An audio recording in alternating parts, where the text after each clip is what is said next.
Alors bonjour à tous et à toutes, copains, amis. Oui, pour vous présenter de près mon acquisition que j'ai fait en Italie. Alors c'est Grippi, GRI2PY. Voilà comment ça se présente. C'est comme ça. Et il suffit de, quand on va la mettre à l'eau, et tourner dans le sens inverse des montres. Et voilà, c'est bloqué. Alors il y en a deux sortes. Il y en a deux. Il y en a une qui fait, dont ça fait 12 mètres, ça suffit largement. Alors j'ai pris celle qui avait, il n'y en avait qu'une, et je l'ai prise à Regueil, au Chypre, qui est hyper achalandé là-bas aussi. Et elle était en présentation, il en avait qu'une, et je suis repassé là-bas presque un mois après, et il n'y en a toujours pas. Il a le présentoir, mais sans, voilà, parce que ça, je sais pas, ça ne doit pas se vendre. Alors c'est made en Italie, ça résiste à 600 kg de traction. Je vous explique pas, vous pouvez remonter, c'est du dynama. Vous pouvez tirer, voilà, vous pouvez tirer vraiment très très fort dessus pour remonter votre ancre. Il n'y a aucun problème. Elle a un panneau solaire ici, je sais pas si on le verra peut-être pas. Il y a un panneau solaire quand c'est dans l'eau et deux petites lights qui clignotent la nuit. Et là, même la nuit, vous pouvez la sortir, ça marche que dans l'eau. C'est un peu comme les radeaux de survie qui s'éclairent avec le contact avec l'eau de mer. Voilà, et ça marche super bien. Donc mouillage, alors je m'en sers beaucoup quand beaucoup non, quand il n'y a personne au mouillage, tout ça, parce qu'il faut la ressortir et tout.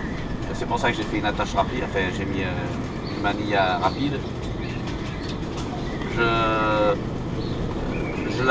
Je m'en suis pas servi en Corse beaucoup, puisque les mouillages sur Peuplé, il n'y en avait pas. Vous avez vu les vidéos, on était 2, 3. Donc en plus ça, quand il y avait du vent, donc le bateau tirait, donc les gens ils vont pas très peu se mettre au mouillage, se mettre devant. Normalement on mouille au cul d'un bateau, mais jamais on va mouiller devant l'autre bateau. On ne sait pas où est son ancre, on peut très bien être sur son ancre, il suffit qu'il veuille partir, qu'il y ait une urgence. Quand il relève, il est sur votre bateau. Donc on mouille toujours derrière l'autre bateau ou à côté de notre bateau, voilier, bateau moteur, peu importe. C'est une petite astuce pour mouiller et être tranquille. Donc je m'en suis très peu servi, je m'en suis servi à Century. À Century, il y a des fonds rocheux, même s'il y a du sable, elle peut passer sous l'ancre peut se mettre sous un rocher, et en fait en le mettant à nos reins, on tire sur la tête de l'ancre et ça revient tout seul. Donc ça c'est vachement bien. C'est vachement bien parce que c'est vraiment sur votre ancre, ça ne se promène pas à côté, c'est du fait que c'est avec un système vraiment super. Un système d'enrouleur automatique en fait, tout simplement, mais qui est étanche à l'eau. C'est pour ça qu'elle est assez chère. 340 €. Voilà. Maintenant je l'ai, et j'en cherchais une depuis très très longtemps. Je l'ai, c'est vachement bien parce que c'est pas lourd. Alors, on le met dans la baille à mouillage. Ça peut se mettre sur le balcon parce qu'il y a comment ça se voit, il y a un truc qui se met, enfin il y a une petite pièce qui se fixe sur les montants du balcon comme ça. Comme ça, donc voilà, le montant, là, ça se fixe dessus et on peut l'accrocher après. Je le mets dans la baille à mouillage, je m'en sers pas. Voilà. Mais super truc, parce que vous croyez que c'est gros comme ça, mais une fois dans l'eau, parce que ça, vous voyez que juste la tête, vous voyez que ça là dans l'eau. Ça, le reste c'est tout sous l'eau. Et c'est pas très gros, vous l'avez vu d'ailleurs, je vous l'ai filmé à Century. C'est vraiment super. Je croyais que c'était gros, et en fait non. C'est vraiment bien. Vraiment. Et là vous avez ça voilà, c'est à poste. Et avec la gaffe, vous récupérez ça, vous pouvez la récupérer quand il n'y a pas de vent. Vous la récupérez en tête du bateau, vous montez du fait que ça tire, ça monte tout seul. Et puis vous la laissez sur le bord, après quand vous remontez votre ancre, ça s'enroule tout seul, vous n'avez pas de. Il n'y a pas d'emmêlage possible. C'est vraiment bien. Voilà. Je tenais à vous la montrer puisque j'ai eu des questions et même je savais même pas, je me rappelle, on m'avait posé, je disais Grippi, voilà. GRI2PY. Tant qu'on y est, je vous montre.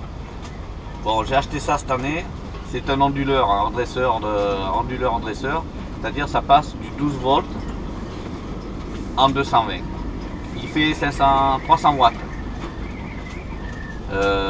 Voilà, c'est pour ça que vous avez un fil assez gros, mais qui peut aller dans un allume-cigare, qui est alimenté avec des fils gros. Hein. Pareil, si vous allez dans un allume-cigare avec des fils de 1,5, ne branchez pas ça, hein, vous allez tout cramer. Hein. L'allume-cigare, même sur une voiture, c'est un allume-cigare, donc c'est comme un court-circuit et il faut du fil parce qu'il y a beaucoup d'intensité. Voilà, c'était pour la précision. Alors, je vais m'en procurer un autre de 1000 watts. Mais là, il faudra le brancher en direct sur la batterie avec des fils. 1000 watts, ça correspond à des fils gros, ça doit être du... je sais plus, c'est les fils de Gendo, vous voyez, ça fait du 5 ouais, pas 5 mm, mais 3,5 sûr. Plus c'est court, le Gendo c'est du 5 mm parce que ça va devant aux batteries à l'arrière. Donc il faut comme plus il y a de la longueur, plus d'intensité, donc il faut du gros câble. Et par contre là je le branche à la batterie, je pense que je vais mettre du 3,5, ça suffira largement. Et puis je pomperai jamais 1000 watts. Et je le monterai en dur, enfin en dur, je le monterai en fixe dans un coin, enfin dans le coin à côté du truc de la sonde, sûrement je trouverai une place. Cet appareil c'est génial, parce que maintenant vous avez vu, on a les caméras, on a des drones, on a... bon, il y a plein de trucs, de trucs électroniques qu'il faut charger. Alors l'avantage de ces outils, il y a quand même 2 prises USB là-dessus qui sont vachement bien. On off, on peut l'arrêter. Et voilà, donc et là vous avez du 220 qui sort. D'accord?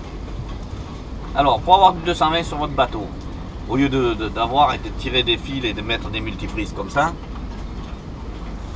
et de le trimballer dehors et de trucs, vous pouvez avoir du 220 sur tout votre bateau avec cet outil. Il suffit. Alors, moi j'ai le problème de ces prises, regardez comment elles sont faites. Il y a 2 trucs comme ça. Et il y a un méplat ici. Vous pouvez pas mettre une prise ronde. Il faut acheter. Alors, c'est le système américain, je sais pas trop ce que c'est ce truc. Alors ça c'est l'avantage de ces prises. Bon, vous prenez là une petite truc, il n'y a pas besoin de prendre. Moi j'ai pris une comme ça là. C'est pour l'adaptateur. Parce que ça, cette prise mâle, pas, si vous faites fabriquer une prise, elles sont rondes et elles ne rentrent pas là-dedans. Vous voyez? Est-ce que ça, l'avantage de ça, c'est que voilà, ça rentre bien parce qu'il y a un méplat. Après bon, ça évite de bricoler. Donc voilà, on est obligé d'avoir ça. Que ça soit sur... c'est pareil pour tous les appareils que vous vouliez, que ce soit un groupe électrogène et tout, c'est tout le même système. Donc prenez un truc. Alors après, voilà, on peut le couper et puis se mettre une prise au bout. Enfin, non, on peut le couper. Ça revient au même ce que je vais vous expliquer, donc c'est même pas la peine. Donc là, il faut le mettre en service. Et ça, c'est hyper dangereux. Pourquoi? Vous avez 2 prises mâles, on est d'accord? Et sachant qu'en sortie de ça, vous avez 220. Si vous prenez une branlée, l'électricité, ça fait mal, très très mal. Hein? Voire on peut rester collé. Alors, ça brûle, l'électricité ça ne soit pas à l'extérieur, mais à l'intérieur ça fait des dégâts. Dans l'humain, c'est pas très bon. Donc voilà. Alors ce que vous faites, ça, vous le branchez dans une prise n'importe où dans votre bateau. Le circuit, l'électricité, elle va partout. Hein. Il suffit que vos disjoncteurs soient en service dedans, votre 30 milli soit en service, votre disjoncteur de bateau. Vous branchez dans n'importe quelle prise, que ce soit à l'avant, à l'arrière, n'importe quelle prise. Vous mettez ça en premier, là où il n'y a pas de jus, d'accord? Sécurité avant tout. Vous mettez ça dans votre prise et après, là il n'y a pas de jus, vous venez le brancher là. Ne faites jamais l'inverse, parce que là vous avez du 220 et si vous un gamin vous pouvez vous toucher, vous prenez une décharge, mais ça va pas rire, hein, parce que là il vous sort du 220 dedans. 220 à 300 watts, ça vous fait quand même 2 ampères et demi. Je sais pas si vous voyez ce que ça peut faire dans le corps humain. Alors vous amusez pas, ne faites pas n'importe quoi. Je tenais à le préciser parce que j'ai Pyros, il a fait une vidéo où il tire ses câbles. Bon, parce que on sait pas tous tout, mais il y a un internaute qui dit oui, mais tu fais comme ça, de mal. Oui, mais il faut bien préciser aux gens. C'est pour ça que je fais cette vidéo. parce que là, c'est dangereux. Deux prises mal, c'est hyper dangereux. Attention, dans les bricolages électriques, vous pouvez vous faire très très mal. Hein? Ok. Voilà, pour ce qui est de cette petite vidéo du matin.